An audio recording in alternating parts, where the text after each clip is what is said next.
السلام علیکم ورحمۃ اللہ وبرکاتہ۔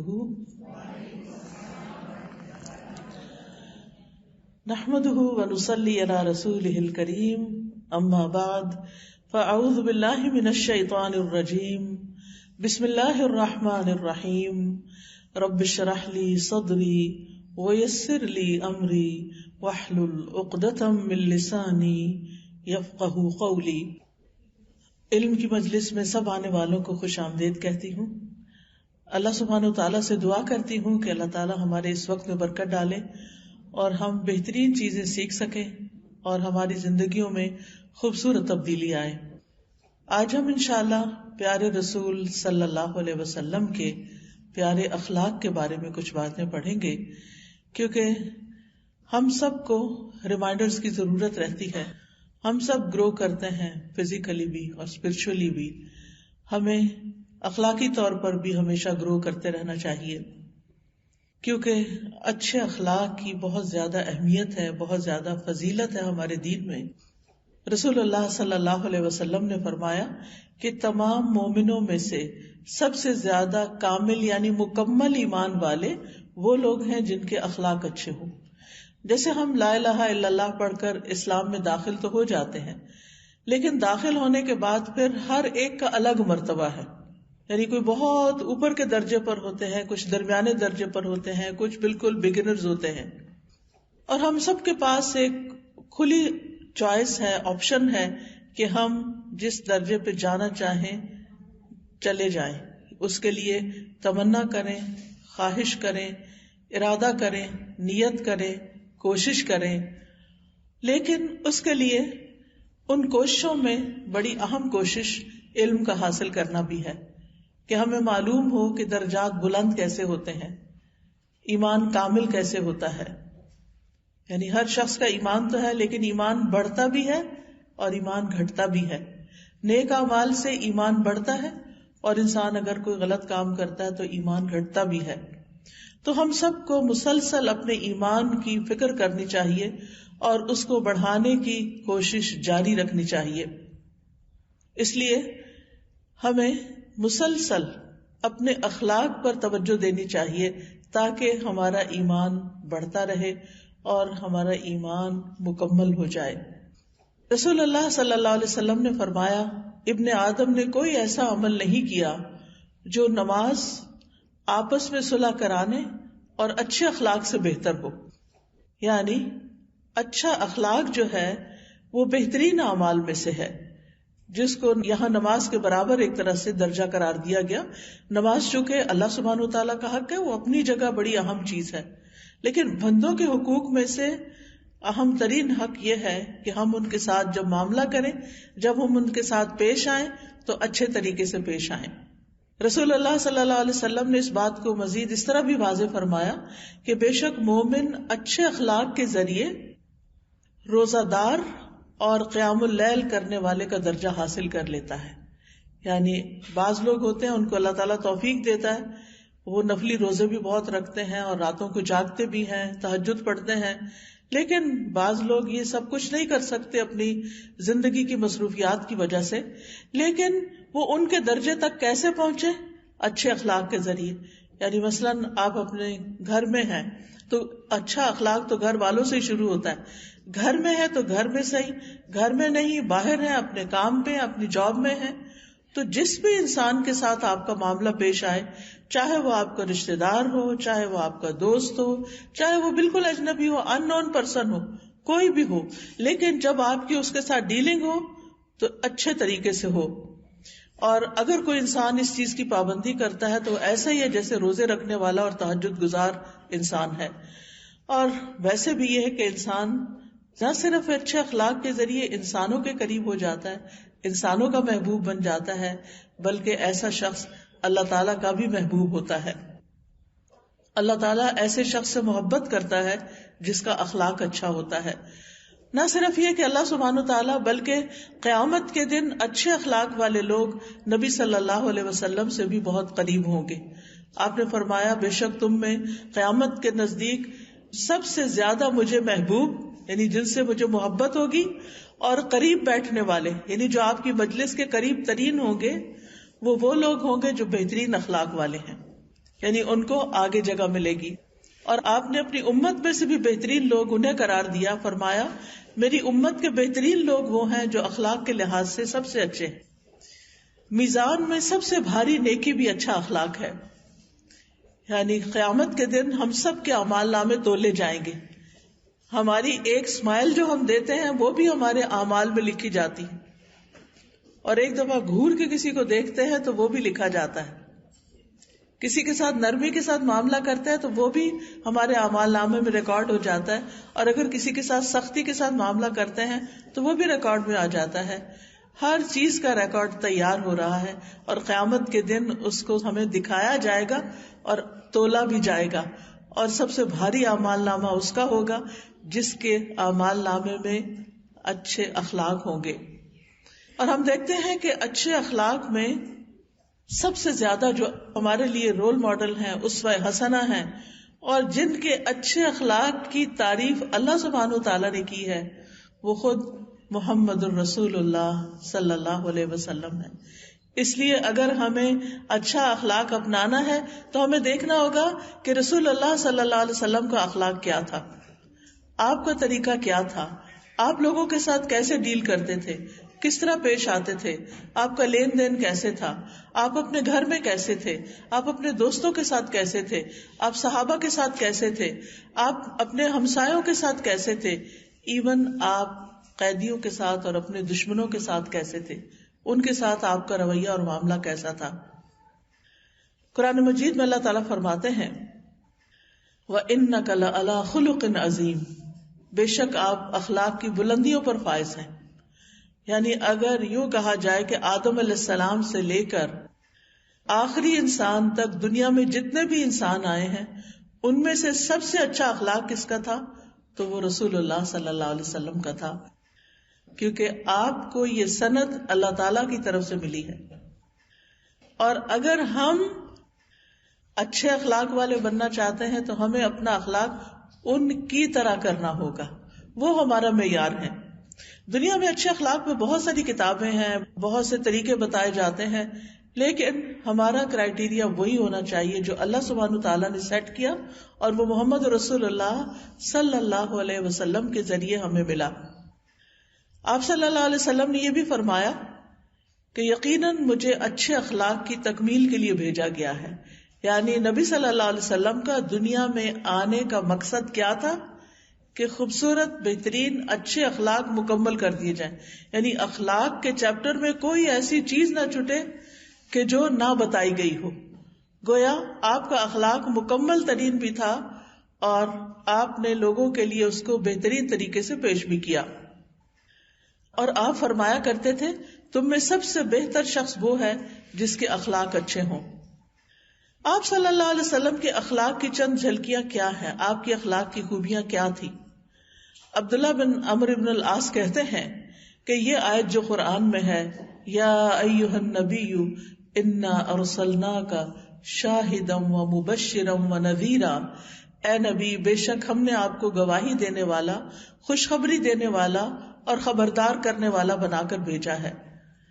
اللہ سبحانہ تعالیٰ نے تورات میں بھی آپ کی خوبیاں بتائی اور ان میں اسی طرح فرمایا کہ بے شک ہم نے آپ کو گواہی دینے والا، بشارت دینے والا اور ان پڑھ یعنی عربوں کی حفاظت کرنے والا بنا کر بھیجا. آپ میرے بندے اور میرے رسول ہیں. میں نے آپ کا نام متوکل رکھا ہے. آپ نہ تو بدخو ہیں نہ سخت دل ہیں، یعنی آپ دل کے بدخو کا مطلب ہے کہ آپ دل میں بھی کسی کا برا نہیں چاہتے، دل کے بھی اچھے ہیں اور سخت دل نہیں ہیں، اور زبان کے بھی اچھے ہیں. آپ بازاروں میں شور کرنے والے نہیں، نہ برائی کا بدلہ برائی سے دیتے ہیں بلکہ معاف کرنے اور درگزر سے کام لیتے ہیں. یعنی تورات میں آپ کی یہ نشانیاں بتائی گئی تھی، آپ کا یہ اخلاق بتایا گیا تھا. صرف یہ نہیں بتایا گیا تھا کہ ایک آخری پیغمبر آئیں گے، بلکہ یہ بھی بتایا گیا تھا کہ وہ پیغمبر ہوں گے کیسے. انہی خوبیوں کی بنا پر یہود نے آپ کو اچھی طرح پہچان لیا تھا، جس کے بارے میں قرآن مجید میں آتا ہے یعرفونہ کما یعرفون ابناءہم، وہ آپ کو اس طرح پہچانتے ہیں جس طرح اپنے بیٹوں کو پہچانتے ہیں، کیونکہ انہوں نے آپ کے اندر تورات میں بتائی جانے والی ساری نشانیاں، ساری خوبیاں دیکھ لی تھیں۔ آپ کے اخلاق کی چند جھلکیاں: آپ کم گو تھے، بہت زیادہ باتونی نہیں تھے، کیونکہ انسان جب بہت باتیں کرتا ہے تو اس سے غلطیاں بھی بہت ہوتی ہیں، کسی کا دل دکھ جاتا ہے، کسی کی برائی ہو جاتی ہے، کسی کے ساتھ لڑائی ہو جاتی ہے، کوئی مائنڈ کر جاتا ہے۔ تو جب آپ ٹھہر کے سمجھ کے کم بولتے ہیں تو پھر یہیں سے اخلاق شروع ہو جاتا ہے، کیونکہ انسان دوسرے انسان کے ساتھ کمیونیکیٹ عموماً زبان کے ذریعے کرتا ہے، تو اگر زبان درست ہو جائے تو اخلاق کا ایک بڑا حصہ درست ہو جاتا ہے۔ رسول اللہ صلی اللہ علیہ وسلم ہمیشہ سچ بولتے تھے، مذاق میں بھی کبھی جھوٹ نہیں بولا تھا۔ بہت سے لوگوں کا یہ وتیرہ ہوتا ہے کہ دوسروں کی نگاہ میں اچھا بننے کے لیے، اٹینشن حاصل کرنے کے لیے، محفل لوٹ لینے کے لیے، سب پہ چھا جانے کے لیے وہ دوسروں کو ہر وقت ہنسانے کی کوشش کرتے ہیں، اور اس میں بہت دفعہ جھوٹ بھی بول دیتے ہیں، غلط بیانی سے بھی کام لے لیتے ہیں۔ لیکن آپ صلی اللہ علیہ وسلم نے اپنے بارے میں فرمایا، میں ہمیشہ حق بات کہتا ہوں۔ کسی صحابی نے کہا، آپ تو ہمارے ساتھ ہنسی مذاق بھی کرتے ہیں، کیونکہ یہ نون ہمیشہ سے انسانی نفسیات ہر دور میں ایک جیسی رہی ہے۔ آج ہم قرآن مجید کا جب مطالعہ کرتے ہیں، ہم حضرت نوح علیہ السلام کی قوم کے لوگوں کے بارے میں پڑھتے ہیں، عاد سمود کے بارے میں پڑھتے ہیں، اور دیگر اس کے بعد کے قوم لوط کے بارے میں پڑھتے ہیں، تو اتنی ساری چیزیں، وہی چیزیں ریپیٹڈلی ہمیں آج کے لوگوں میں بھی نظر آتی ہیں۔ تو انسان سوچتا ہے کہ یہ کیا، یعنی نوح علیہ السلام کے زمانے میں لوگ پیغمبر کا مذاق اڑایا کرتے تھے، اپنے وقت کے نبی کا مذاق اڑاتے تھے، نبی صلی اللہ علیہ وسلم کے زمانے میں جو آپ کے دشمن تھے وہ آپ کا مذاق اڑاتے تھے۔ وہ سب سے پہلے پیغمبر ہیں رسولوں میں سے، حضرت آدم نبی تھے، وہ رسول تھے، تو سب سے پہلے پیغمبر اور آخری پیغمبر کی امتوں نے ان کے ساتھ ایک ہی جیسا سلوک کیا۔ یعنی حیرت ہوتی ہے کہ انسان وہی ہے نا، اس کی نفسیات نہیں بدلتی۔ تو نبی صلی اللہ علیہ وسلم کے صحابہ کے اندر یہ بات تھی کہ اچھا ہنسی مذاق کے لیے تو لوگ عموماً غلط بیانی سے کام لے ہی لیتے ہیں، تو آپ نے فرمایا میں ہنسی مذاق میں بھی ہمیشہ حق بات کہتا ہوں، یعنی جھوٹ سے کسی کو نہیں ہنساتا۔ اسی طرح آپ کے اخلاق کی بہترین خوبی یہ تھی کہ آپ بہت حیادار تھے، لحاظ والے تھے۔ ایک روایت میں آتا ہے آپ پردہ نشین کنواری لڑکیوں سے بھی زیادہ شرمیلے تھے۔ جب آپ کوئی ایسی چیز دیکھتے جو آپ کو پسند نہ ہوتی تو ہم آپ کے چہرے سے پہچان لیتے تھے، یعنی چہرے سے اس کا بس اظہار ہو جاتا تھا۔ ہمیشہ مسکراتے تھے۔ عبداللہ بن حارث فرماتے ہیں کہ میں نے کسی کو بھی رسول اللہ صلی اللہ علیہ وسلم سے زیادہ مسکراتے ہوئے نہیں دیکھا۔ یعنی ہم لوگ بعض اوقات تکلفاً کچھ مسکرا لیتے ہیں، کسی دل پسند انسان کو دیکھتے ہیں تو خوش ہو کے مسکرا لیتے ہیں، لیکن ہماری عادت نہیں بنتی مسکرانا، جبکہ نبی صلی اللہ علیہ وسلم ہمیشہ مسکراتے رہتے تھے۔ اس میں کوئی آپ سے آگے نہیں نکل سکا، کوئی آپ سے جیت نہیں سکا۔ لیکن آج ہم کہاں کھڑے ہیں، ہمارے چہروں پر کتنی مسکراہٹ ہوتی ہے، لیکن نبی صلی اللہ علیہ وسلم کبھی کھل کھلا کے نہیں ہنستے تھے۔ آپ ہنستے تھے لیکن اس میں آواز نہیں ہوتی تھی، آپ کہہ لگا کے نہیں ہنستے تھے، اور کبھی ہنسنے میں آپ کے حلق کا یہ جو کوا ہوتا ہے، یعنی کہ آگے تک منہ کھل جائے تو وہ گلا نظر آنے لگتا ہے، کبھی کسی کو یہ نظر نہیں آیا تھا۔ حضرت عائشہ فرماتی ہیں کہ آپ تبسم فرمایا کرتے تھے، زیادہ مسکراتے تھے، اونچی آواز سے نہیں ہنستے تھے، کیونکہ یہ وقار کے خلاف ہے نا، اور خاص طور پر ایک نبی کے وقار کے خلاف۔ تو پھر یہی عادات صحابہ کرام میں بھی آئیں۔ اسی طرح آپ کے اندر بے پناہ تواضع تھی، آپ بہت ہمبل تھے، زمین پر بیٹھ جایا کرتے تھے، زمین پر بیٹھ کر کھاتے تھے، بکری کا دودھ خود دو لیتے تھے، جو کی روٹی کی دعوت دینے والے غلام کی بھی دعوت قبول کر لیتے تھے۔ یعنی کوئی بھی آپ کے لیے بڑا چھوٹا نہیں تھا، انسانوں سے انسان کی حیثیت سے محبت کرتے تھے۔ اور کوئی معمولی انسان بھی آ جاتا تو وہ بھی آپ کے نزدیک اتنا ہی امپورٹنٹ ہوتا جتنا کوئی اہم ترین انسان ہوتا. اور اس کے بارے میں خاص طور پر آپ کو تلقین کی گئی سورۃ عبسہ وتولیٰ میں آتا ہے کہ جب آپ صلی اللہ علیہ وسلم ایک موقع پر قریش کے کچھ سرداروں کو اسلام کی دعوت دے رہے تھے اور آپ کو یہ امید بن چلی تھی کہ شاید یہ مسلمان ہو جائیں، تو اتنے میں ابن ام مکتوم جو نابینا صحابی تھے انہوں نے آ کے بیچ میں کچھ انٹرپٹ کر دیا کہ مجھے کچھ دین کے بارے میں سکھائیے. وہ کچھ سیکھنے کے لیے آئے تھے، انہیں نہیں پتا تھا کہ آپ کس سے بات کر رہے ہیں اور آپ کتنی اہم بات کر رہے ہیں. تو تھوڑا سا آپ کو ناگوار گزرا اور آپ کے چہرے پر تھوڑے سے تیوری پہ بل آ گئے. عبداللہ بن ابن ام مکتوم جو تھے وہ تو نہیں دیکھ سکتے تھے، لیکن اللہ سبحانہ تعالیٰ تو دیکھ رہے تھے. تو اللہ سبحانہ تعالیٰ نے فوراً قرآن مجید میں وحی نازل کر دی، عبس وتولی ان جاءہ الاعمی، کہ آپ نے تھوڑی تیوری چڑھا لی اور منہ موڑ لیا، اس لیے کہ آپ کے پاس ایک اندھا شخص آ گیا، نابینا آ گیا. تو آپ کو اچھا نہیں لگا کہ یہ کیوں بیچ میں انٹرپٹ کر رہا ہے. وما یدریک لعلہ یزکا، آپ کو کیا پتا کہ یہ شخص جو نابینا ہے، جو دیکھنے میں ان سرداروں کی نسبت لوگوں کی نگاہ میں کم ہے، لیکن ہو سکتا ہے کہ وہ اپنا تزکیہ کر لیں، وہ ایمان اور دین کے لحاظ سے آگے بڑھ جائیں. وَأَمَّا مَنْ جَاءَكَ يَسْعَىٰ وَهُوَ يَخْشَىٰ فَأَنْتَ عَنْهُ تَلَهَّىٰ، جو آپ کے پاس دوڑتا ہوا آیا ہے اور وہ اللہ سے ڈرتا ہے، یعنی ابن ام مکتوم جو نابینا ہے، آپ اس سے بے رخی کر رہے ہیں. اللہ کی نگاہ میں اس نابینا کی قدر و قیمت کہیں زیادہ ہے.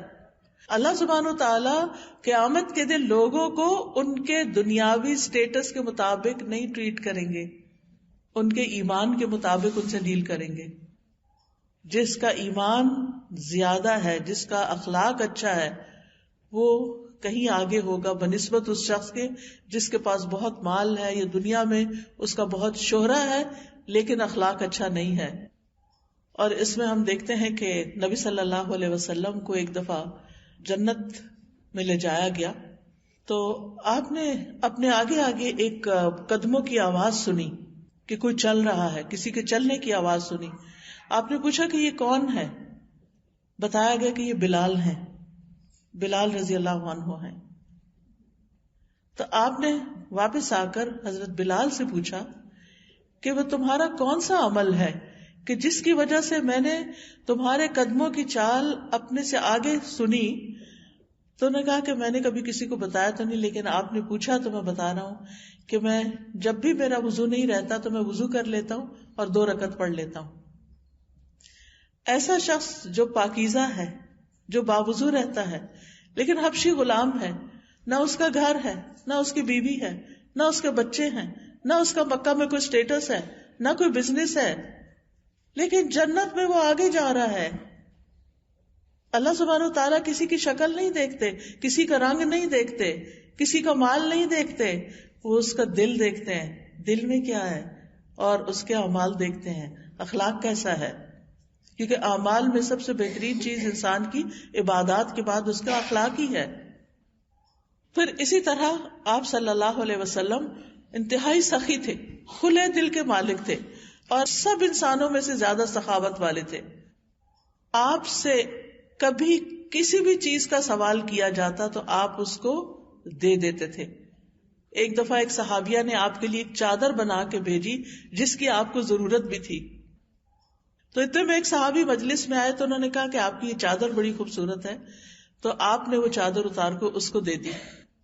تو صحابہ کہنے لگے یا رسول اللہ صلی اللہ علیہ وسلم، آپ کو خود اس سے زیادہ ضرورت تھی، آپ نے اس کو کیوں دے دیا؟ اور اس کو بھی ناراض ہونے لگے کہ تم نے کیوں لے لی. تو اس شخص نے کہا کہ میرا دل چاہتا تھا کہ جو چادر آپ نے پہنی ہے میں اس کا اپنا کفن بنا لوں. یعنی اس کی اپنی ایک محبت تھی، اس کو شاید یہ نہیں پتا تھا کہ آپ کو خود ضرورت ہے، لیکن آپ نے اپنی ضرورت کو پیچھے چھوڑ دیا، دوسرے کا دل رکھا اور اس کی پسند کے مطابق اس کو وہ چادر دے دی. یعنی اس سے آپ اندازہ لگا سکتے ہیں کہ آپ کتنی سخاوت کرتے تھے. ایک سخاوت وہ ہوتی ہے کہ آپ کے پاس کچھ ایکسٹرا بچ گیا ہے تو آپ دوسروں کو دے دیں، اور ایک سخاوت یہ ہوتی ہے کہ آپ کو بھی خود بھی ضرورت ہے اور پھر آپ دوسرے کی ضرورت کو زیادہ, یا ضرورت نہیں بھی تو دوسرے کے دل کو خوش کرنے کے لیے آپ اس کو دیتے ہیں. اور پھر یہ کہ اگر آپ کے پاس کچھ نہیں ہوتا تھا اور کوئی سوال کرتا تھا تو آپ ناراض نہیں ہوتے تھے کہ میرے پاس نہیں ہے, یا کوئی غلط طریقے سے جواب نہیں دیتے تھے, بلکہ خاموش ہو جاتے تھے, اور دوسرا شخص سمجھ جاتا تھا کہ آپ کے پاس اس وقت دینے کے لیے ہے نہیں, اس لیے آپ خاموش ہیں, اور وہ خاموشی سے سمجھ جاتے تھے. اسی طرح آپ بہت زیادہ رحم فرمانے والے تھے, بہت کائنڈ تھے دوسروں کے لیے. جب کوئی آپ کے پاس آتا تو آپ اس سے وعدہ کر لیتے, اگر آپ کے پاس وہ چیز ہوتی تو پوری کر دیتے, ورنہ وعدہ کر لیتے کہ پھر دوبارہ آ جانا, پھر دے دوں گا تمہیں. آپ ہمیشہ دوسروں کو معاف کر دیتے تھے. آپ نے کبھی اپنی ذات کے لیے انتقام نہیں لیا, بدلہ نہیں لیا. ہاں, اللہ کی حدیں ٹوٹتی, کوئی نافرمانی کرتا تو پھر آپ اس وقت اللہ کے حکم پر عمل کرتے. ایک خاتون تھی جن کا نام فاطمہ تھا, انہوں نے چوری کر لی, اور جیسا کہ آپ سب جانتے ہیں کہ اسلام میں چوری کی سزا ہاتھ کاٹنا ہے, تاکہ لوگ عبرت پکڑے اور کوئی کسی کی چوری نہ کرے. اسی لیے آپ دیکھیں کہ جن ملکوں میں یہ قانون ہے وہاں پر بہت کم چوریاں ہوتی ہیں, قتل بھی بہت کم ہوتے ہیں, لوگ امن و امان میں رہتے ہیں, کیونکہ انہوں نے ایک ایسا ڈسپلن قائم کر رکھا ہے. تو لوگوں نے کہا کہ یہ ایک شریف گھرانے کی خاتون ہے, اس کا ہاتھ کٹ گیا تو یہ تو بہت ایک بے عزتی کی بات ہے, تو کسی ایسے شخص کو آپ کے پاس بھیجتے ہیں جو آپ کو بہت پیارا ہے. تو انہوں نے کہا کہ نبی صلی اللہ علیہ وسلم حضرت اسامہ سے بڑی محبت کرتے ہیں اور آپ کی کوئی بات ٹالتے نہیں ہیں, تو ان کو بھیجتے ہیں. تو جب وہ حضرت اسامہ نے جا کے نبی صلی اللہ علیہ وسلم سے سفارش کی تو آپ نے فرمایا اگر فاطمہ بنت محمد بھی چوری کرتی, یعنی میری بیٹی بھی اگر ایسا کرتی تو میں اس کا ہاتھ بھی کاٹ ڈالتا, صلی اللہ علیہ وسلم. تو اس سے آپ اندازہ لگائیں کہ عام حالات میں آپ بہت نرم دل تھے, لیکن جہاں اصول کی بات ہوتی, ڈسپلن کی بات ہوتی, تو اس کو نہیں توڑتے تھے, چاہے اس کی زد آپ کے اپنے گھرانے پر ہی کیوں نہ پڑے. اسی طرح یہ ہے کہ جب آپ کو غصہ آتا تھا آپ فحش گو نہیں تھے, کبھی کسی کو گالی نہیں دی, کبھی اپنی زبان سے کوئی گھٹیا لفظ نہیں نکالا. یہ بھی خاص دھیان رکھیے, یعنی بعض اوقات ہم دوسروں کو خوش کرنے کے لیے, ہنسانے کے لیے غلط قسم کے لفظ یا گھٹیا لفظ یا گھٹیا زبان بھی بول دیتے ہیں. اس سے بھی بچنا چاہیے کیونکہ یہ اخلاق کے منافی ہے. تو آپ صلی اللہ علیہ وسلم فحش گو نہیں تھے, لعنت ملامت کرنے والے نہیں تھے, گالی نہیں دیتے تھے. آپ کو اگر بہت غصہ آتا تھا تو آپ بس اتنا کہتے تھے اس کی پیشانی خاک میں ملے. اس کو کیا ہو گیا ہے, اس کا کیا مطلب ہے پیشانی خاک میں ملے؟ یعنی یہ اور زیادہ نماز پڑھے, سجدہ کرے, زمین پہ سر رکھے, یعنی اللہ کی عبادت کرے, اللہ کا بن جائے. یہ آپ کی ڈانٹ ہوتی تھی. اسی طرح جب خوشی حاصل ہوتی, غصہ آنے پر آپ کا ریاکشن کیا تھا؟ خوشی حاصل ہوتی تو کیا کرتے؟ آپ کا چہرہ مبارک چمکنے لگتا, ایسے گویا چاند کا ایک ٹکڑا. اور صحابہ کہتے ہیں کہ ہم آپ کے چہرے کے تاثرات سے پہچان لیتے کہ آپ خوش ہیں, یعنی آپ بلینک فیس نہیں تھے. اس پہ غصہ بھی نظر آتا تھا, اس پہ مسکراہٹ بھی نظر آتی تھی, اس پہ خوشی بھی نظر آتی تھی. تو بعض اوقات ہم اس طرح الوف ہو جاتے ہیں, نہ پتہ چلتا ہے غصے میں ہے, نہ پتہ چلتا ہے خوش ہے, نہ پتہ چلتا ہے ناراض ہے, نہ پتہ چلتا ہے تھکے میں ہے, نہ پتہ چلتا ہے بھوکے ہیں, نہ کچھ بتاتے ہی نہیں. آپ خود ہی معلوم کر لو. دوسروں کو پہلیاں بجھواتے ہیں اور پھر ان کو اگر پتہ نہ چلے تو ان پہ اور غصہ کرتے ہیں اور سمجھتے کہ ہمارا حق ہے. اسی طرح غم کے موقع پر آپ دیکھیے کہ نارمل حالات میں تو سبھی مسکرا لیتے ہیں, اچھے سے بن جاتے ہیں, لیکن جب ہم جذباتی کیفیت میں ہوتے ہیں تو اس وقت ہم پھر کیا کرتے ہیں؟ یہ ہمارا امتحان ہوتا ہے. غصے میں کیا کرتے ہیں, خوشی میں کیا کرتے ہیں, کیونکہ بعض لوگ غصے میں اور طرح ریئیکٹ کرتے ہیں, بولتے چلے جاتے ہیں, لان تان کرتے چلے جاتے ہیں, دوسرے کو برا فیل کراتے چلے جاتے ہیں, دوسرے کو مجرم بناتے چلے جاتے ہیں. اور اگر خوشی ہوتی ہے تو اونچا اونچا ہنسنا شروع کر دیتے ہیں, یعنی ادھر بھی ایکسٹریم ادھر بھی ایکسٹریم. لیکن نبی صلی اللہ علیہ وسلم کی خوبصورتی کس میں تھی؟ توازن میں, بیلنس میں. اور پھر غم کے موقع پر آپ کیا کرتے تھے؟ آپ کے چہرے پر غم کے بھی آثار نمایاں ہو جاتے تھے. حضرت عائشہ کہتی ہیں کہ جب حضرت زید بن حارثہ جو آپ کے بہت ہی پیارے تھے، حب الرسول تھے، آپ کے محبوب تھے، آپ کے منہ بولے بیٹے کہلاتے تھے، لیکن اللہ تعالیٰ نے جب منع کر دیا اس سے تو پھر وہ زید بن حارثہ ہی کہلائے. دوسرے جعفر بن ابی طالب تھے جو آپ کے کزن تھے، چچا کے بیٹے تھے، یہ بھی آپ کو بہت عزیز تھے. اور ایک اور صحابی تھے عبداللہ بن رواحہ، یہ یکے بعد دیگرے جنگ موتا میں قتل ہو گئے، شہید ہو گئے. اور آپ صلی اللہ علیہ وسلم کو جب اس کی خبر ملی تو آپ مسجد میں بیٹھ گئے. آپ کے چہرے پر حزن و ملال یعنی غم کے آثار تھے، یعنی آپ بہت رنجیدہ تھے اور چہرے سے نظر آ رہا تھا. اسی طرح جب آپ کے بیٹے ابراہیم فوت ہوئے اور وہ چھوٹے تھے، دودھ پیتے بچے تھے، تو آپ نے ان کو گود لیا. وہ آپ کے سامنے دم توڑ رہے تھے. آپ صلی اللہ علیہ وسلم کی آنکھوں سے آنسو جاری ہو گئے. یعنی صحابہ حیران ہو کے دیکھنے لگے کہ آپ بھی رو رہے ہیں، کیا رو سکتے ہیں؟ کیونکہ ہمارے یہاں کیا سمجھتے ہیں، مردوں کو نہیں رونا چاہیے، اگر مرد کوئی روئے تو یہ بزدلی کی علامت ہے. لیکن آپ رو رہے تھے، آپ کے آنسو جاری تھے، غم سے نڈھال تھے. آپ نے فرمایا آنکھوں سے آنسو جاری ہیں، دل غم سے نڈھال ہے، مگر زبان سے ہم وہی بات کریں گے جو ہمارے رب کو پسند ہے. اور اے ابراہیم، ہم تمہاری جدائی سے غمگین ہیں. کسی بھی باپ، کسی بھی ماں کا کیا حال ہو سکتا ہے جب اس کا بچہ اس کے ہاتھوں سے جا رہا ہو؟ دل غمگین ہے، لیکن زبان سے کوئی شکوہ نہیں کریں گے. ہم اللہ کی رضا پہ راضی ہیں. یہ ہوتا ہے اچھا اخلاق. اسی طرح سب سے بہترین اخلاق اس کا ہے جو اپنے گھر والوں کے لیے سب سے اچھا ہے. ہم بعض اوقات باہر والوں کے ساتھ بہت اچھی طرح پیش آتے ہیں، جاننے والوں نہ جاننے والوں سب سے، کیونکہ اچھے اخلاق کی علامت ہونا چاہیے، ڈیفینیٹلی ہونا چاہیے کہ آپ سب سے اچھی طرح بات کریں. لیکن گھر والوں کو چھوڑ کر نہیں، گھر والوں کو اگنور کر کے نہیں. رسول اللہ صلی اللہ علیہ وسلم نے فرمایا تم میں سے سب سے بہتر وہ ہے جو اپنے گھر والوں کے لیے بہتر ہو، اور میں تم سب کی نسبت اپنے گھر والوں کے لیے بہتر ہوں. یعنی نبی صلی اللہ علیہ وسلم کا اخلاق بہترین کیسے تھا کہ آپ اپنے گھر والوں سے سب سے زیادہ اچھے تھے، یعنی سب صحابہ، سب انسانوں میں سے. کیونکہ باہر انسان وقتی طور پر کسی سے ملتا ہے، ہمیں ان کی ہسٹری نہیں پتا ہوتی، ہمیں ان کے اچھے برے کام بھی نہیں پتا ہوتے، ہم بس انسان کی طرح ان کے ساتھ اچھی طرح بات کر رہے ہوتے ہیں. لیکن ہم اپنے گھر میں ہر ایک کو خوب اچھی طرح جانتے ہیں، کیونکہ ساتھ ساتھ رہتے ہیں نا.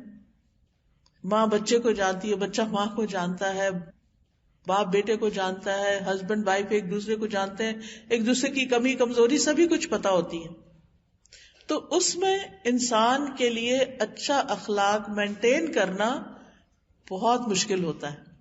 لیکن ہمیں یہی کرائیٹیریا دے دیا گیا، اگر یہاں اچھے ہو تو اچھے کہلاؤ گے. یہ ہم سب کے لیے ایک چیلنج ہے. ہم سب جانتے ہیں کہ ہم اپنا پیشنس کہاں لوز کرتے ہیں.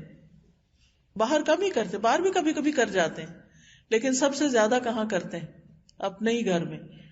اور جو جتنا پیارا ہوتا ہے اس پر اتنا ہی غصہ نکالتے ہیں. جیسے اپنے بچے، ہم سمجھتے ہیں یہ ہمارا حق ہے کہ ہم ان کو جتنا چاہے ڈانٹ لیں، ہم ان کے ساتھ جو چاہے کریں، ہمارے بچے ہیں نا، ہم ان کو اپنی ملکیت سمجھتے ہیں، غلام سمجھتے ہیں. حالانکہ ایسا نہیں ہے، وہ ایک انڈیویجول بھی ہیں، ان کی بھی ریسپیکٹ کرنی چاہیے، ان کا بھی خیال کرنا چاہیے، ان کی بھی ایک لائف ہوتی ہے. لیکن ہمیں سب سے پہلے گھر سے شروع کرنا ہے، اپنے بچے، اپنے شوہر. کیونکہ دیکھا یہ گیا ہے کہ جو میاں بیوی آپس میں بہت لڑتے ہیں اس کے برے اثرات ان کے بچوں میں بہت پڑتے ہیں. کیونکہ بچے ڈیسائیڈ نہیں کر سکتے، بچوں کے لیے دونوں ہی پیارے ہوتے ہیں، ان کو ماں بھی چاہیے، ان کو باپ بھی چاہیے. یہ عقل بہت دیر سے آتی ہے کہ کون ان کے لیے زیادہ سیکریفائس کرنے والا ہے. اور بعض اوقات ایسا بھی ہوتا ہے کہ بچے جب بڑے ہوتے ہیں اور اپنی خود سے جب سوچنا شروع کرتے ہیں تو بعض اوقات وہ کسی ایک پیرنٹ کو جس نے بہت قربانیاں بھی کی ہوتی ہیں انہی کے خلاف ہو جاتے ہیں، کیونکہ ان کے منہ سے دوسرے شخص کے لیے بہت کچھ برا سنا ہوا ہوتا ہے. تو جو آپ کسی کے لیے کرتے ہیں وہ واپس آپ پر ہی پلٹ آتا ہے. تو بہرحال نبی صلی اللہ علیہ وسلم کے بارے میں حضرت عائشہ سے پوچھا گیا، بیوی سے پوچھا جا رہا ہے اب کہ آپ صلی اللہ علیہ وسلم کا اپنے گھر والوں کے ساتھ اخلاق کیسا تھا؟ تو حضرت عائشہ کہتی ہیں نبی صلی اللہ علیہ وسلم تمام لوگوں میں سب سے زیادہ اچھے اخلاق والے تھے، بےہودہ باتیں نہیں کرتے تھے، بدتکلف بےہودہ نہیں کرتے تھے، بازاروں میں شور نہیں مچاتے تھے، برائی کا بدلہ برائی سے نہیں دیتے تھے، معاف کر دیتے تھے، درگزر کرتے تھے. اور آپ دیکھیے کہ اچھا اخلاق ہو نہیں سکتا جب تک آپ معاف نہیں کرتے. مثلا اگر کسی نے غلطی کی ہے اور آپ بھی وہی کچھ کر رہے ہیں تو پھر فرق کیا رہ گیا؟ جب ایک غلطی کرتا ہے اور دوسرا معاف کر دیتا ہے، ٹھیک ہے وقتی طور پر آپ کو غصہ آ جاتا ہے، لیکن آپ اپنی زبان سے کوئی بات نہیں نکالتے، آپ خاموشی اختیار کر لیتے ہیں، آپ وہاں سے اٹھ جاتے ہیں، آپ کہیں اور چلے جاتے ہیں، یہ سب ٹھیک ہے. لیکن اگر آپ چیخنا چلانا شروع کر دیتے ہیں، آپس میں لڑائی جھگڑا شروع کر دیتے ہیں، اور بعض اوقات آپ دیکھیں کہ چھوٹی سی بات سے بات شروع ہوتی ہے، کیونکہ شیطان ہر وقت اس بات کی طاق میں رہتا ہے کہ محبت کرنے والوں کے درمیان پھوٹ ڈالی جائے، کیونکہ محبت زندگی کو خوبصورت بناتی ہے. اور اللہ سبحانہ وتعالیٰ نے ہسبینڈ وائف کے بیچ میں ایک قدرتی محبت رکھی، بالکل اجنبی ہوتے ہیں لیکن اللہ تعالیٰ فرماتے ہیں کہ وَجَعَلَ بَيْنَكُمْ مَوَدَّةً وَرَحْمَةً، محبت اور رحمت دو چیزیں اللہ تعالیٰ دلوں میں ڈال دیتا ہے. لیکن شیطان کا کام کیا ہے کہ انسان چین سے نہ رہ سکیں، آرام سے نہ رہ سکیں، ان کے درمیان ضرور لڑائی ڈلوائی جائے. لہٰذا وہ چھوٹی چھوٹی باتوں کو ایشو بنا کر آپس میں تلخی پیدا کر دیتا ہے، اور جب تلخی ایک دفعہ ہو جاتی سارا دن خراب ہو جاتا ہے، ساری رات خراب ہو جاتی ہے، حاصل کچھ بھی نہیں ہوتا. چند لمحے اگر کنٹرول کر لیا جائے، صبر کر لیا جائے تو بولنے سے زیادہ خاموشی بہتر ہوتی ہے. یعنی غصہ آ رہا ہے آپ کو تو غصے کا اظہار خاموشی سے کر لیں بجائے بولنے کے. کم از کم ہمارے فرشتے تو آرام پائیں گے نا، ان کو بھی شاید جلدی جلدی لکھنا پڑتا ہوگا. پھر اسی طرح یہ ہے کہ نبی صلی اللہ علیہ وسلم اپنی ازواج مطہرات کا خیال رکھتے تھے. حضرت انس کہتے ہیں کہ نبی صلی اللہ علیہ وسلم اپنی ازواج کے پاس تشریف لائے، اونٹ ہانکنے والا اونٹوں کو تیز تیز ہانک رہا تھا، یعنی سواری پہ تھی ازواج مطہرات. اس کا نام انجشہ تھا، اونٹ چلانے والے کا ڈرائیور جو تھا. آپ نے فرمایا انجشہ ویحک ایک ہوتا ہے کیا ہو گیا تمہیں، جیسے ہم کہتے واٹس رانگ ود یو، اونٹوں کو آہستہ آہستہ چلاؤ، نازک آپ گینے ہیں. یعنی خواتین کی رائڈ ایسی نہ ہو، کیونکہ آپ کو پتا نا کہ اونٹ جب چلتا ہے تو بہت زیادہ وہ ہلتا ہے، اور اگر بہت زیادہ اس کو دوڑایا جا رہا ہے تو وہ تو اتنا زیادہ آگے پیچھے ہوگا کہ انسان کی ہڈیاں ہی ہل جائیں. تو نبی صلی اللہ علیہ وسلم نے خاص طور پر تلقین کی کہ ایسا مت کرو، خواتین بیٹھی ہیں اوپر. یعنی اس سے آپ اندازہ لگا سکتے ہیں کہ وہ کن کن باتوں کی کیئر کرتے تھے. اسی طرح حضرت عائشہ کے ساتھ نبی صلی اللہ علیہ وسلم کا اتنا خوبصورت تعلق تھا کہ حضرت عائشہ جہاں پانی پی کر رکھتی تھی، نبی صلی اللہ علیہ وسلم اسی گلاس سے اسی جگہ سے منہ لگا کے پانی پیتے تھے. حضرت عائشہ گوشت کھا کر ہڈی رکھتے تھی، آپ صلی اللہ علیہ وسلم اس ہڈی کو اٹھا کر پھر چوس لیتے تھے. یعنی آپ یہ نہیں کہتے تھے یہ تو عورت کا کھایا ہوا اور عورت کا چھوڑا ہوا ہے اور عورت کا جھوٹا ہے، نہیں.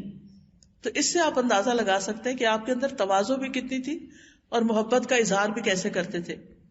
اسی طرح بچوں کے ساتھ آپ کا اخلاق بہت اچھا ہے. آپ دیکھیں کہ عام طور پر یہ ہوتا ہے کہ ہم اپنے سے بڑوں کے ساتھ احترام سے پیش آ جاتے ہیں. اگر ہم ان سے کوئی ناراضگی بھی ہو تو تب بھی ہم خاموش ہو جاتے ہیں. اپنے پیرنٹس ہیں جیسے، یا استاد ہیں یا کوئی بھی، اگر ہمیں ان کی کوئی بات پسند نہ آئے تو ہم بہت ریئیکشن نہیں شو کرتے. کچھ لوگ تو میں کہتی ہوں یہ بدبختی ہی ہوگی کہ جو اپنے ماں باپ کے آگے بولتے ہیں، بدتمیزی کرتے ہیں، بد اخلاقی کرتے ہیں، اور آزادی کے نام پر جو جی میں آئے وہ کہنا شروع کر دیتے ہیں.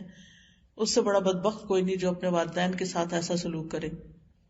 لیکن ہم عام طور پر جو ہمارے برابر کے لوگ ہوتے ہیں، چاہے اسٹیٹس میں برابر ہوں، چاہے عمر میں برابر ہوں، چاہے علم میں برابر ہوں، یا کولیگز ہوں ہمارے ساتھ کام کرتے ہوں، تو ان کے ساتھ ہم بہت احتیاط سے چلتے ہیں، کیونکہ ہمیں پتا اگر ہم نے ان کے ساتھ کچھ کیا تو یہ بھی ہمارے ساتھ جواباً پھر ویسا ہی کریں گے.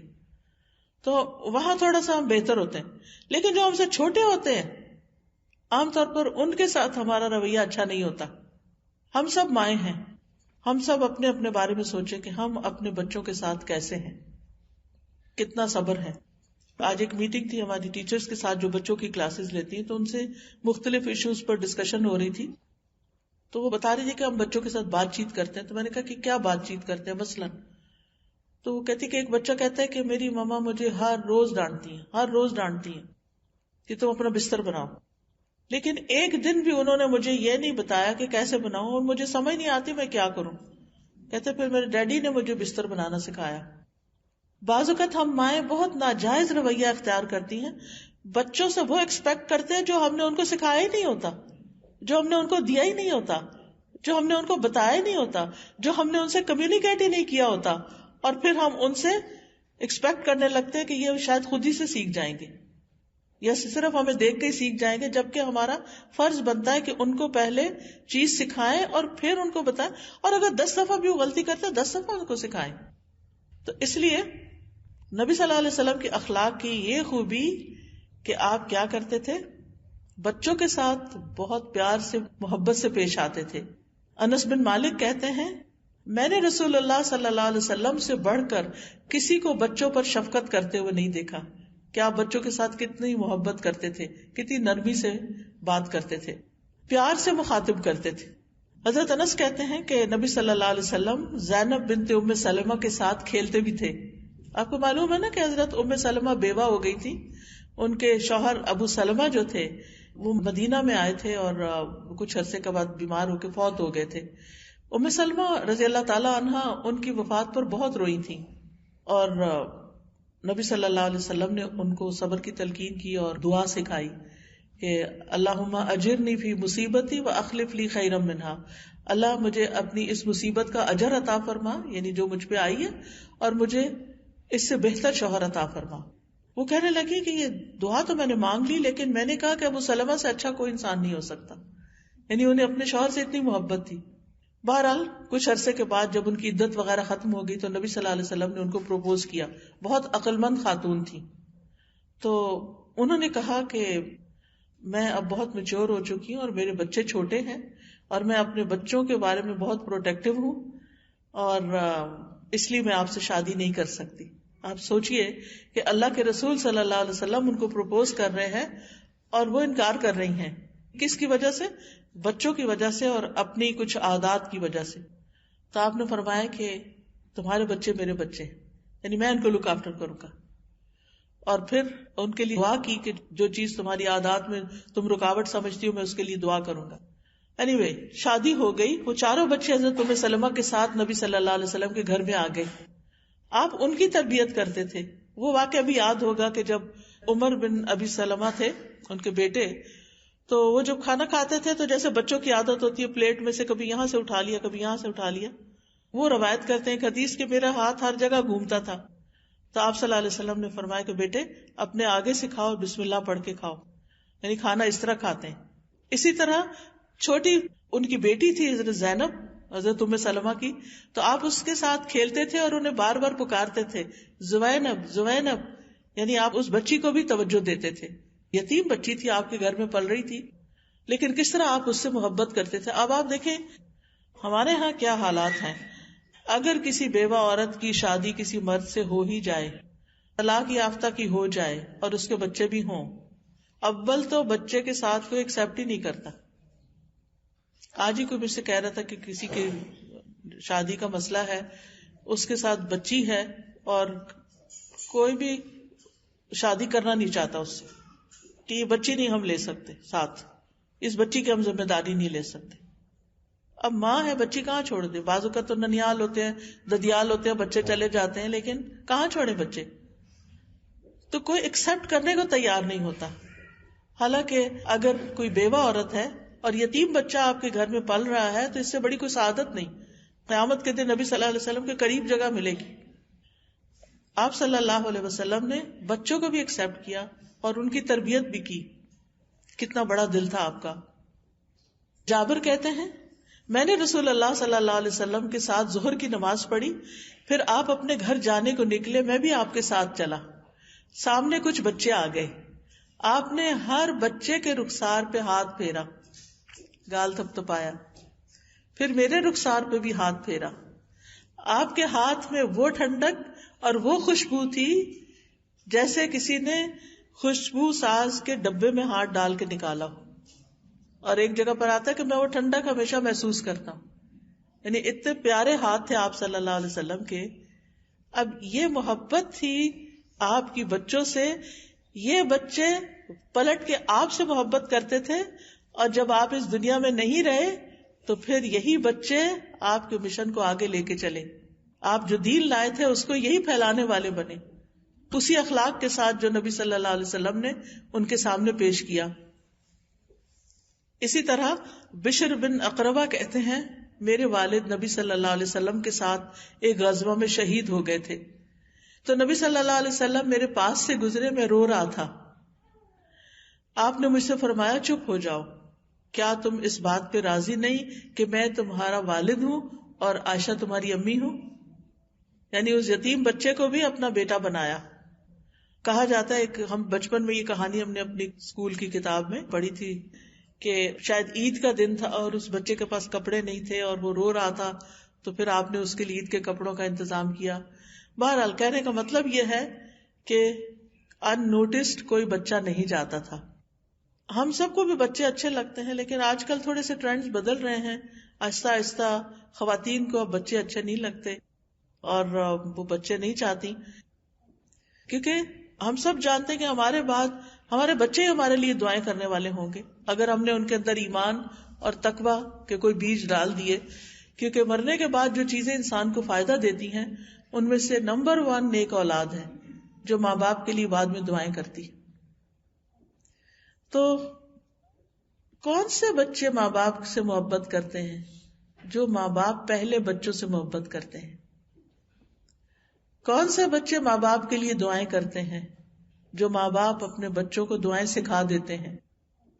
ہم میں سے کتنے ماں باپ نے اپنے بچوں کے ساتھ یہ محنت کی ہے کہ ان کو کم از کم وہ دعا تو سکھا دے، ان کو جنازے کی دعا تو سکھا دے کہ جب وہ ہمارا جنازہ پڑھیں.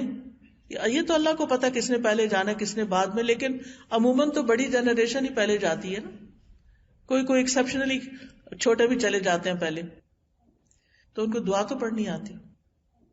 اور اللہ نہ کرے کہ کوئی ایسی جگہ ہو کہ جہاں کوئی اور پڑھانے والا ہی نہ ہو.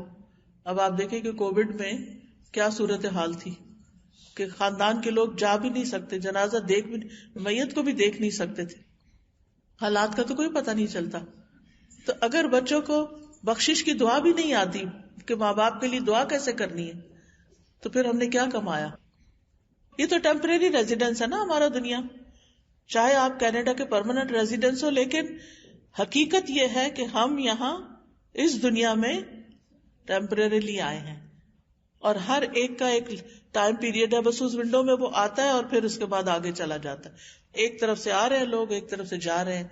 یہاں کوئی بھی نہیں رہے گا، حتیٰ کہ دنیا خود بھی نہیں رہے گی. جانا ہی جانا ہے، اس میں کوئی دوسری بات ہی نہیں. تو جب جانا ہے تو پھر تیاری وہاں کی کرنی چاہیے نا جہاں ہمیشہ رہنا ہے، اور اپنے بچوں کو بھی سال پہ چھوڑ کے جانا چاہیے. آج میں ایک پوسٹ پڑھ رہی تھی جس میں کسی نے یہ بتایا کہ جب وہ مفسر قرآن ہیں علی طنطاوی، شاید آپ نے طنطاوی کی تفسیر پڑھی ہو. الحمدللہ میں تقریباً روزانہ اس میں سے کچھ نہ کچھ اپنی تفسیر میں کوٹ کرتی ہوں. تو وہ کہتی ہیں کہ ہمارے جو سسر تھے علی طنطاوی جو تھے، انہوں نے روکا کہ آپ لوگ ویسٹ کی طرف ہجرت کر کے نہیں جائیں کیونکہ وہاں بچوں کے ایمان نہیں سلامت رہتے. کہتے ہم نے کہا کہ ہمارے ماں باپ اپنے کنٹرول میں بچوں کو رکھنا چاہتے، جیسے ہر بچے سوچتے ہیں کہ یہ اس لیے ہمیں یہ بات بعد میں بڑی دیر سے بات سمجھ میں آتی.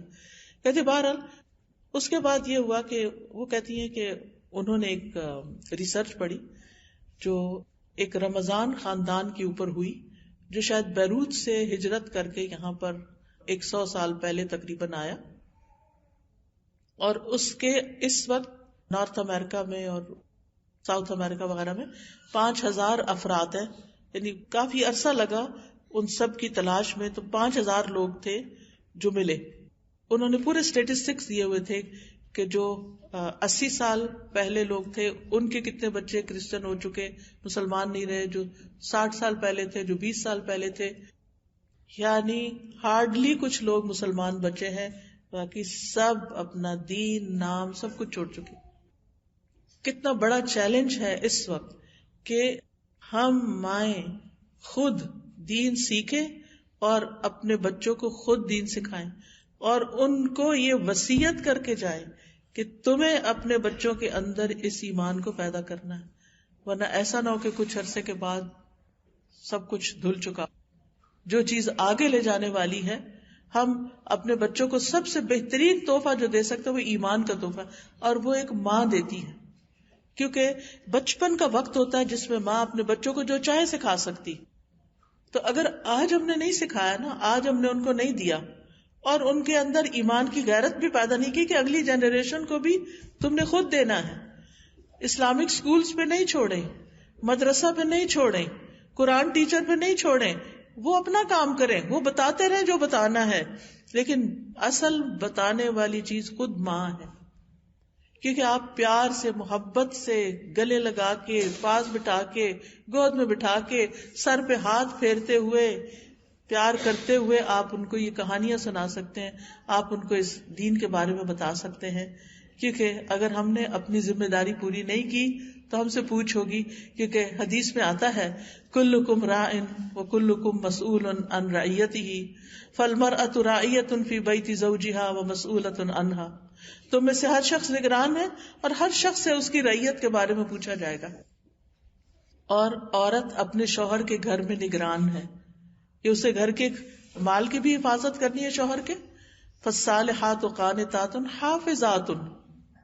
نیک عورتوں کی جو قرآن میں صفت بیان کی گئی ہے کہ وہ فرما بردار ہوتی ہیں، شوہر کی بات مانتی ہیں اور حفاظت کرنے والی ہوتی ہیں. کس چیز کی حفاظت؟ اس کے مال و دولت کی حفاظت بھی اور اس کے ساتھ بچوں کی بھی حفاظت، ان کے دین ایمان کی حفاظت. تو قیامت کے دن عورت سے بھی سوال ہوگا کہ تم نے اپنے بچوں کو کیا دین سکھایا. لیکن اگر ماں خود نہیں جانتی وہ کیسے سکھا سکتی؟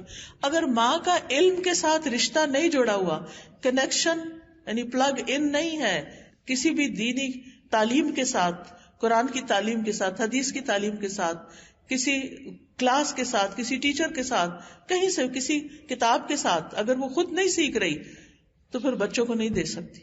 دیکھیں جو چیز ہمارے پاس نہ ہو وہ ہم آگے کیسے دے سکتے ہیں؟ جس کا مزہ ہم نے نہیں چکھا وہ ہم بچوں کو کیسے دے سکتے ہیں؟ آپ بچوں کو کھانا کیسے کھلاتے ہیں؟ آپ پہلے تھوڑا سا چکھ کے کہتے اوہ مزہ آ گیا، بہت اچھا، یقین مانو بہت اچھا، ایک چمچ تم بھی لے کے دیکھو. اور پھر ایک چمچ چکھاتے، پھر کہتے اچھا ایک اور لے لو، پھر تیسرا بھی ڈال دیتے ہیں منہ میں، پھر کہتے تھوڑا سا ساتھ بھی لے جاؤ. یہ کتنی محنت کرتے ہیں ہم بچوں کو کھانا کھلانے پر. بڑے بڑے بھی ہو جاتے ہیں تو ہم ان کے پیچھے لگتے ہیں، کھانا کھا لو، کھانا نہیں کھاتے تو دل کو کچھ ہوتا ہے. آج بچے نے صحیح کھانا نہیں کھایا، آج اس نے ناشتہ نہیں کیا، دھیان ادھر ہی لگا رہتا ہے. ایک عجیب سی اندر ایک چیز مس کر رہے ہوتے ہیں نا آپ. جب بچہ صحیح سے نہیں کھاتا یا اس کی نیوٹریشن کم ہوتی ہے یا وہ کمزور ہو رہا ہوتا ہے یا کسی بھی طرح، اس سے زیادہ فکر ہونی چاہیے ان کے ایمان کی. آج میں نے بچے کو کوئی اچھی بات نہیں بتائی، آج میں نے اس کے دین کی کوئی حفاظت نہیں کی، آج میں نے اس کو کوئی نصیحت نہیں کی. اگر دن کا صرف 1 منٹ بھی آپ دے دیں نا بچوں کو تو مہینے میں 30 منٹ تو ہو ہی جائیں گے نا. بہت زیادہ نہ بھی دیں، ایک بات سوچ کے رکھا کریں، تیار کر کے رکھا کریں اور اس کے لیے مطالعہ کیا کریں کہ کون سی اچھی بات، یعنی میں کانشیسلی سوچتی ہوں کون سی اچھی بات بتانی ہے. اور جب تک ہم ایفرٹ نہیں لگائیں گے یہ اتنا آسان نہیں، کیونکہ باہر کی آندیاں بہت تیز ہیں. اتنی تیز آندیاں ہیں نا باہر معاشرے کے اندر خرابیوں کی کہ بڑے بڑے درخت اکھاڑ دیتی ہیں، بڑے بڑے ایمان والوں کو ہلا دیتی ہیں. اتنے چیلنجز ہیں ہمارے یوتھ کے لیے، بچوں کے لیے. اس لیے بہت ضروری ہے کہ خود بھی اور ان کو بھی ایسی جگہوں پر لے کر جائیں کہ جہاں سے ایمان تازہ ہو، جہاں وہ مزید آگے بڑھیں اور اس کے لیے ایفرٹ لگائیں. اس بات پہ نہیں چھوڑیں ان کا باپ انہیں نہیں جمعے پہ لے کے جاتا، یہ تو اسی کی ڈیوٹی ہے، میں کیا کروں، میں تو خود مصروف ہوں، میں نہیں یہ کر سکتی. ہم اسکول چھوڑ لیتے ہیں، ہم مارکیٹ لے جاتے ہیں، ہم کھانے پہ لے جاتے ہیں، ان کو آؤٹنگ پہ لے جاتے ہیں، ہم مسجد کیوں نہیں لے جا سکتے؟ ہماری پرائرٹی نہیں ہے نا اس طرح. لیکن یہ تو ہم ہی کو کرنا ہوگا. جس جگہ پر ہم ان کو لے آئے ہیں پھر ہم ہی کو ایفرٹ لگانی ہوگی، ورنہ پھر ہمارے لیے آئندہ نسلوں میں کیا صدقہ جاریہ باقی رہ جائے گا. اسی طرح نبی صلی اللہ علیہ وسلم کے اپنے ساتھیوں کے ساتھ، اپنے دوستوں کے ساتھ بہت اچھا اخلاق تھا.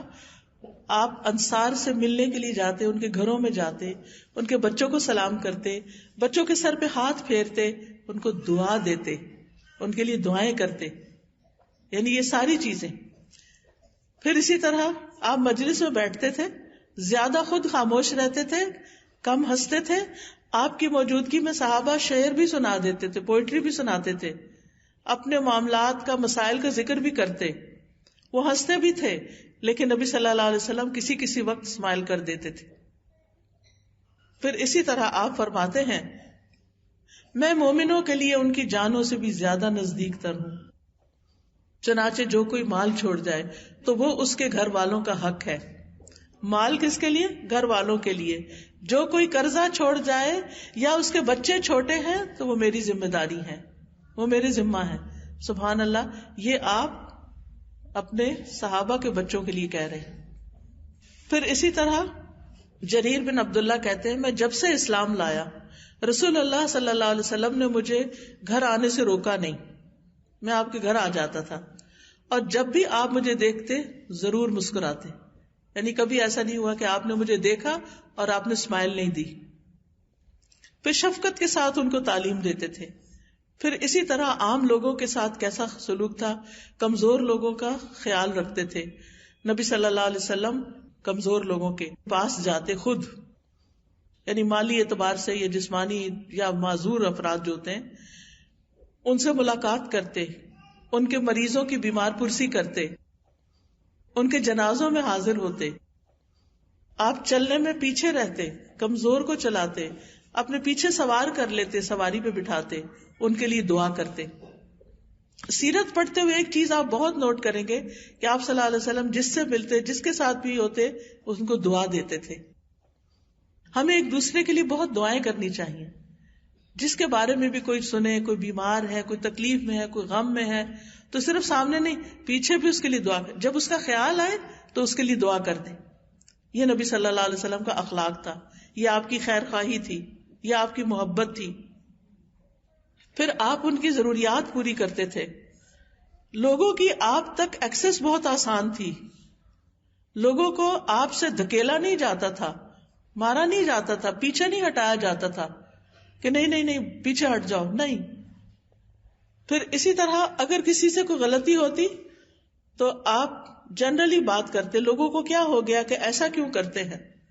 پھر لوگوں کے ساتھ احسان بھی کرتے تھے. ایک بڑا دلچسپ واقعہ کہ حنین کے دن ایک صحابی کہتے ہیں عبداللہ بن ابو بکر کہ حنین کے دن میں آپ سے ٹکرا گیا اور میرا پاؤں جس میں ایک بڑی بھاری جوتی تھی وہ آپ کے پاؤں کو روند گئی. آپ سوچ سکتے کتنی تکلیف ہوئی ہوگی. آپ نے اپنے ہاتھ میں پکڑے ہوئے کوڑے کے ساتھ مجھے چوکا دینی، پیچھے ہٹائے، ایک نیچرل ریاکشن ہوتا ہے اس وقت میں، اور کہا بسم اللہ، تم نے مجھے تکلیف دی ہے. وہ کہتے ہیں کہ میں ساری رات اپنے نفس کو ملامت کرتا رہا کہ میں نے اللہ کے رسول صلی اللہ علیہ وسلم کو تکلیف دی. یہ آپ سوچ سکتے ہیں کہ جس انسان سے آپ کو بہت محبت ہوتی ہے نا، اگر آپ اس کو تکلیف دے دیں نا کسی وجہ سے، غلطی سے بھی، تو آپ خود تکلیف میں آ جاتے ہیں. آپ بچے کو ڈانٹ دیں، کتنی ماں کو آپ نے دیکھا ہوگا کہ بچوں کو مار کے خود بھی رونا شروع کر دیتی ہیں. یعنی محبت ہوتی ہے ڈسپلن کرنے کے لیے، ان کے ساتھ سختی کرنے پر خود بھی روتی. ڈانٹ دیں پھر اس کے بعد خود. تو اب ہوا کیا؟ وہ کہتے ہیں کہ رات میں نے ملامت میں گزاری. میں یہی کہہ رہا تھا کہ میں نے رسول اللہ صلی اللہ علیہ وسلم کو تکلیف دی. وہ رات میں نے ایسی گزاری کہ اللہ ہی بہتر جانتا ہے. جب صبح ہوئی تو ایک آدمی کہہ رہا تھا فلاں شخص کہاں ہے. میں نے کہا اللہ کی قسم یہ مجھے ہی ڈھونڈ رہا ہے، اور جو کل ہوا ہے اب میری کوئی پیشی ہونے لگی ہے. کہتے ہیں میں چلا تو گیا نبی صلی اللہ علیہ وسلم کے پاس. میں خوف زدہ تھا کہ پتہ نہیں اب میری کیا شامت آتی ہے. تو آپ نے مجھ سے کہا بے شک تم نے کل اپنے جوتے کے ساتھ میرے پاؤں کو روندا، مجھے تکلیف دی، اور میں نے کوڑے کے ساتھ تمہیں چوکا لگا دیا. یہ 80 دمبیاں ہیں اس کوڑا لگانے کے بدلے. اور ایک روایت میں گائے آتا ہے، یہ 80 گائے ہے اس یعنی وہ ایسے ہوتا نا، اگر کوئی ہمارے اوپر چڑھ رہا ہو تو ہم ایک دم پیچھے ہاتھ کر دیتے ہیں کہ پیچھے پیچھے پیچھے، یعنی بچاتے ہیں. اس بچانے میں آپ کے ہاتھ میں جو چیز تھی آپ نے اس کو پیچھے کیا تھا، لیکن اگلے دن صرف اس اتنی تکلیف دینے کا آپ نے اتنا بڑا انعام دیا، یہ اس کا بدلہ دے رہا. آپ سوچئے یہ اخلاق کہاں ہے، کدھر ہے یہ اخلاق کہ ہم کسی کو تکلیف دے کے پھر سوری بھی کبھی نہ کریں کہ میری باتوں سے آپ ہرٹ ہو گئے ہوں گے، سوری. پھر اسی طرح حضرت انس کہتے ہیں کہ میں رسول اللہ صلی اللہ علیہ وسلم کے ساتھ چل رہا تھا، آپ کے جسم پر نجران کی بنی ہوئی موٹے حاشیے کی چادر تھی. ایک دیہاتی آیا، اس نے زور سے چادر کھینچی تو رسول اللہ صلی اللہ علیہ وسلم کے مونڈے پر اور اس جگہ پر نشان پڑ گیا. وہ کبھی کبھی ہوتا ہے نا، کپڑا کوئی لگ جائے، کھینچ جائے تو. پھر کہا اے محمد، اس مال میں سے مجھے بھی دینے کا حکم دیجیے جو آپ کے پاس اللہ کا مال ہے. آپ اس کی طرف متوجہ ہوئے، مسکرائے. اس نے کیا کیا، اور آپ مسکرا رہے ہیں، اور آپ نے حکم دیا کہ اس کو اس میں سے کچھ دے دیا جائے. پھر اسی طرح نان مسلم کے ساتھ بھی آپ کا رویہ بہت اچھا تھا. موسیٰ بن انس اپنے والد سے روایت کرتے ہیں، وہ کہتے ہیں کہ رسول اللہ صلی اللہ علیہ وسلم سے اسلام لانے پر جو چیز بھی طلب کی جاتی وہ آپ دے دیتے تھے. ایک شخص آیا، آپ نے اسے 2 پہاڑوں کے بیچ میں چرنے والی ساری بکریاں دے دی. اتنی سخاوت. وہ شخص اپنی قوم کی طرف آیا اور کہنے لگا، اے میری قوم، مسلمان ہو جاؤ، بے شک محمد اتنا عطا کرتے ہیں کہ فقر کا اندیشہ ہی نہیں رہتا صلی اللہ علیہ وسلم. یعنی اتنا کچھ آپ کو ان سے مل جاتا ہے کہ اس کے بعد آپ غریب نہیں ہو سکتے. پھر اسی طرح آپ بہت نرمی کے ساتھ اصلاح کرتے تھے. ابو محذورہ ایک صحابی ہیں، وہ مؤذن ہیں مکہ کے. وہ کہتے ہیں ہم چند نوجوانوں کے ساتھ نکلے، حنین کے راستے میں تھے، تو راستے میں ہمارا نبی صلی اللہ علیہ وسلم سے آمنا سامنا ہوا. رسول اللہ صلی اللہ علیہ وسلم کے مؤذن نے آذان دی، ہم اس کی نقلیں اتارنے لگے جیسے بچوں کی عادت ہوتی ہے. وہ ابھی مسلم نہیں تھے، نقلیں اتارنے لگے. آپ نے وہ آواز سن لی. جب آذان ختم ہوئی تو آپ نے ان کو بلوایا. آپ نے فرمایا کس کی آواز سب سے اونچی تھی؟ تو لوگوں نے میری طرف اشارہ کر دیا، ابو محذورہ نے. آپ نے سب کو بھیج دیا، اچھا تم جاؤ. مجھے روک لیا، تم ڈر رہے کہ پتہ نہیں اب کیا ہوتا ہے. آپ نے فرمایا اچھا کھڑے ہو اور آذان دو. جیسے وہ نقلیں اتار رہے تھے نا، دوبارہ آذان دو. کہتے ہیں کہ اس وقت مجھے بہت برا لگا کہ میں اب دوبارہ آذان دوں. تو میں کھڑا ہوا، آپ نے مجھے کلمات سکھائے، میں نے آذان دی. جب میں فارغ ہوا تو آپ نے مجھے ایک تھیلی دی جس میں کچھ چاندی تھی، گفٹ دیا. اور پھر آپ کی پیشانی پر اپنا ہاتھ رکھا اور 2 مرتبہ چہرے پر پھیرا، پھر یہاں جگر پر بھی پھیرا، یہاں تک کہ پورے اگلے حصے پر نبی صلی اللہ علیہ وسلم نے ان کے سینے پہ ہاتھ پھیرا اور فرمایا اللہ تمہیں برکت دے. تو آپ سوچئے ان کے دل کا حال کیا ہوا ہوگا. ان کا کہ اللہ کے رسول صلی اللہ علیہ وسلم مجھے مکہ کا مؤذن مقرر کر دیں. اور آپ نے کہا کہ میں اسی وقت اس کا حکم دیتا ہوں. اور کہتے ہیں کہ بس اس کے بعد میرے دل سے آپ کی جو نفرت تھی اور جو بھی برے خیال سب ٹھیک ہو گئے. لوگ اس طرح اسلام قبول کرتے تھے. اور ہمارے جیسا اگر کوئی دیکھ لے مسجد میں کوئی بچہ شرارت کر رہا ہے، کیا کرتے ہیں ہم سلوک؟ ایسے پیش آتے کہ دوبارہ وہ کبھی نہ آئے. بچے مسجد سے ہی متنفر ہو جاتے ہیں جب بڑے ان کو وہاں ڈانٹ ڈپٹ کرتے ہیں یا ان کے ساتھ بری طرح پیش آتے ہیں. تو نبی صلی اللہ علیہ وسلم کا اخلاق کیسا تھا اور ہم کیا کر رہے ہیں؟ اسی طرح نان مسلمز کے ساتھ وہ احسان کا معاملہ کرتے تھے. ایک سفر پر پانی ختم ہو گیا تو صحابہ ڈھونڈنے کے لیے ادھر ادھر نکلے تو ایک عورت ملی جو پانی لے کے جا رہی تھی. تو وہ اس کو پکڑ کے لے آئے نبی صلی اللہ علیہ وسلم کے پاس، اس کے اونٹ سمیت. پانی لایا گیا، رکھا گیا.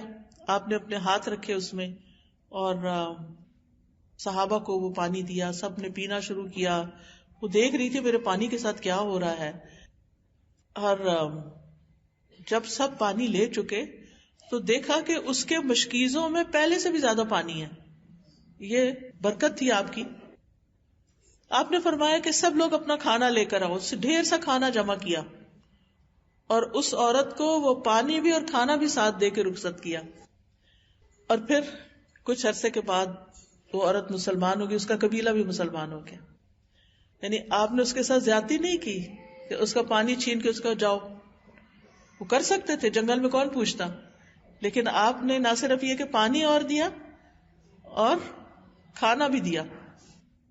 اسی طرح دشمنوں کے ساتھ بھی آپ بڑے سراپا رحمت تھے.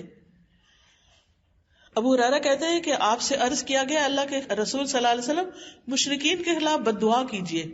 آپ نے فرمایا اللہ نے مجھے لعنت کرنے والا بنا کے نہیں بھیجا. کیوں بد دعا کرے؟ ہدایت کی دعا کرنے. آپ کو معلوم ہے طائف کے سفر پر کس طرح آپ کو زخمی کیا گیا، لیکن آپ نے کیا کیا؟ فرشتہ آیا آپ کے پاس، جبریل علیہ السلام آئے. انہوں نے آ کے کہا یہ پہاڑوں کا فرشتہ آپ سے اجازت چاہتا ہے، آپ فرمائے تو یہ دونوں پہاڑوں کے بیچ میں اس پوری قوم کو پیس کے رکھ دیں. آپ نے دعا کے لیے ہاتھ اٹھا دیا، اللہ ان کو ہدایت دے، چھوڑ دو، شاید ان کی نسلوں میں کوئی مسلمان ہو. اور آپ دیکھتے ہیں کہ اس کے بعد محمد بن قاسم اسی نسل میں سے تھے. پھر اسی طرح بعض اوقات آپ کے دشمن آتے، آپ کے ساتھ بدتمیزی کرتے، لیکن آپ ان کو بہت اچھے سے جواب دیتے، یعنی بدلہ نہیں لیتے تھے، خیر کی توقع ہی رکھتے تھے لوگ ان سے. جان کے دشمن کے ساتھ بھی احسان. آپ کو وہ معلوم ہوگا کہ ہجرت کے سفر میں سراقہ پیچھے آ گیا تھا، پھر اس کا گھوڑا دھس گیا تو سراقہ کہنے لگا مجھے پتا ہے آپ نے میرے لیے بد دعا کی ہے، آپ میرے لیے دعا کر دیں. اللہ کی قسم اب جو آپ کی تلاش میں آئے گا میں اس کو بھی واپس کر دوں گا. تو آپ نے اس کے لیے دعا کی اور وہ اس میں سے نکل آیا.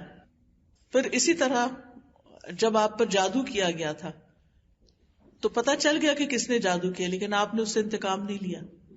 نہ صرف یہ کہ انسانوں کے ساتھ، حیوانوں کے ساتھ، جانوروں کے ساتھ، پودوں کے ساتھ، ہر ایک کے ساتھ اچھا سلوک کرتے تھے. نبی صلی اللہ علیہ وسلم نے اپنے لیے لکڑی کا ممبر تیار کروایا تو اس سے پہلے آپ جس کھجور کے تنے کے اوپر کھڑے ہو کر خطبہ وغیرہ دیتے تھے تو وہ بھی مسجد میں رکھا ہوا تھا، ممبر دوسری طرف رکھ دیا گیا. تو جب آپ نے خطبہ نئے ممبر پہ شروع کیا تو اس تنے کے اندر سے ایسی آوازیں آ رہی تھی جیسے بچہ رو رہا ہو، یعنی سسکیوں کی آواز آ رہی تھی. آپ صلی اللہ علیہ وسلم نے خطبہ چھوڑا اور جا کر اس تنے کو ہگ کیا، اس کو لپٹ گئے اور اس کو پیار کر کے پھر واپس آئے تو وہ رونا بند ہو گیا. پھر اسی طرح پرندوں کے جذبات کا بھی خیال رکھتے تھے.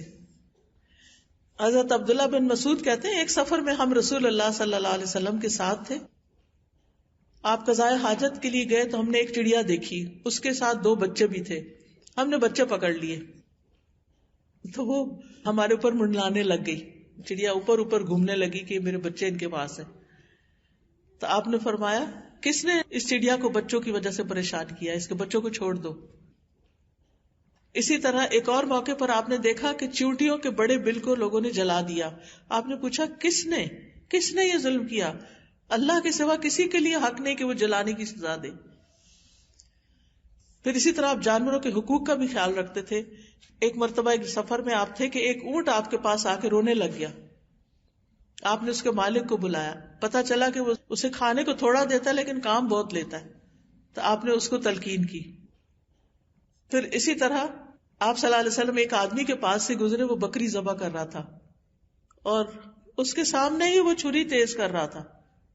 بکری ذبح کرنے کے لیے لٹائی اور بکری چھری کو دیکھ رہی تھی. آپ نے فرمایا یہ کام پہلے کیوں نہیں کیا؟ کیا تم اس کو 2 دفعہ ذبح کرنا چاہتے ہو؟ یعنی پہلے اس کے سامنے چھری تیز کر کے اور پھر اس کے گلے پہ چھری پھیر کے، یعنی ایسا کیوں کر رہے ہو تم؟ یعنی اتنی باتوں کا آپ خیال رکھتے تھے. اللہ سبحانہ وتعالیٰ سے دعا ہے کہ اللہ تعالیٰ ہمیں اچھے اخلاق عطا فرمائے. اللہم صلی علی محمد وعلی آل محمد کما صلیت علی ابراہیم وعلی آل ابراہیم انک حمید مجید. اللہم بارک علی محمد وعلی آل محمد کما بارکت علی ابراہیم وعلی آل ابراہیم انک حمید مجید. ربنا آتنا فی الدنیا حسنۃ وفی الآخرۃ حسنۃ وقنا عذاب النار. ربنا لا تزغ قلوبنا بعد إذ هديتنا وهب لنا من لدنك رحمة إنك أنت الوهاب. ربنا هب لنا من أزواجنا وذرياتنا قرة أعين واجعلنا للمتقين إماما. اللهم اهدنا لأحسن الأخلاق لا يهدي لأحسنها إلا أنت واصرف عنا سیئها لا یصرف عنا سیئها الا انت. اے اللہ ہمیں اچھے اخلاق کی ہدایت عطا فرما، تیرے سوا کوئی اچھے اخلاق کی ہدایت نہیں دے سکتا، اور برے اخلاق سے ہمیں دور کر دے، تیرے سوا کوئی ہم سے برے اخلاق کو دور نہیں کر سکتا. اللہم احسنت خلقنا فاحسن خلقنا. اے اللہ تو نے ہماری صورت اچھی بنائی، ہماری سیرت بھی بہت اچھی کر دے. اللہم انا نعوذ بک من منکرات الاخلاق والاعمال والاہواء. اے اللہ بے شک ہم تجھ سے برے اخلاق، برے اعمال اور بری خواہشات سے پناہ چاہتے ہیں. یا رب العالمین تو ہمیں بہترین اخلاق عطا فرما، نبی صلی اللہ علیہ وسلم کی سنتوں پر عمل کرنے کی توفیق عطا فرما. یا اللہ ہمارے دلوں کو بھی اچھا کر دے، ہماری زبان کو بھی اچھا کر دے، اور ہمارے اخلاق کو بھی، ہمارے اعمال کو بھی اچھا کر دے. ہم ہر ایک کے خیر خواہ ہو جائیں، ہم سب کو معاف کرنے والے ہوں. یا رب العالمین ہم اپنے گھروں کے ماحول کو اچھا بنانے والے ہوں. یا اللہ ہم اپنے دوستوں کے ساتھ اچھے ہوں، ہم اپنے نیبرز کے ساتھ اچھے ہوں، ہم بچوں کے ساتھ اچھے ہوں، ہم بزرگوں کے ساتھ اچھے ہوں. یا اللہ ہمیں ہر معاملے میں بہترین اخلاق عطا فرما. ربنا تقبل منا انك انت السميع العليم وتب علينا انك انت التواب الرحيم. یا اللہ جتنی بہنیں آئی ہیں ان کے دلوں میں جو دعائیں ہیں، نیک تمنائیں ہیں، ان کو پورا فرما. یا اللہ ان کو اس کا بہترین اجر عطا فرما. یا اللہ ہم سب کے بچوں کو ہدایت دے، ہماری نسلوں پر ایمان قائم رکھنا. یا اللہ تو ہمیں صحت اور عافیت عطا فرما. یا اللہ ہمارے والدین پر اپنی رحمت فرما. رب ارحمہما کما ربیانی صغیرا. یا اللہ تو ان کی بخشش فرما.